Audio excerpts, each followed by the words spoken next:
বাংলাদেশের জনগণের প্রত্যাশার আলোকে এখন পর্যন্ত যে আওয়ামী লীগকে নিষিদ্ধ করা হয় নাই, সেই আওয়ামী লীগকে নিষিদ্ধ না করার কারণেই তারা আজকে অনলাইনের মাধ্যমে, সামাজিক যোগাযোগের মাধ্যমে বাংলাদেশকে আবার অস্থির করার চেষ্টা করছে। আমরা পরিষ্কার বলতে চাই, বাংলাদেশ জামাত ইসলামী ছাত্র জনতাকে সাথে করে নিয়ে তাদের যে কোনো অপতৎপরতাকে রুখে দেবে ইনশাআল্লাহ। আমরা প্রত্যাশা করব আমাদের জনগণের প্রত্যাশার আলোকে আওয়ামী লীগকে অতি সত্বর নিষিদ্ধ করে তাদেরকে আইনের আওতায় নিয়ে এসে সন্ত্রাসীদেরকে গ্রেপ্তার করে তারপরে বাংলাদেশের জনগণের প্রত্যাশার আলোকে একটি নির্বাচন দিতে হবে।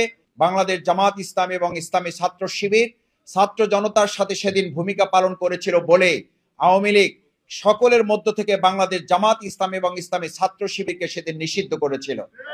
নিষিদ্ধ করার মধ্য দিয়ে দেশের মানুষের কাছে এটি পরিষ্কার করা হয়েছে, সেদিন আন্দোলন সংগ্রামের অগ্রপথিক হিসেবে বাংলাদেশ জামাত ইসলামী ইসলামী ছাত্র শিবির জনতার হৃদয়ে স্থান করে নেতৃত্বের কাতারে ছিল বলে আওয়ামী লীগ আমাদেরকে টার্গেট করে নিষিদ্ধের তালিকায় নিয়ে তারাই গোটা পৃথিবীতে এখন নিষিদ্ধ হয়ে গিয়েছে।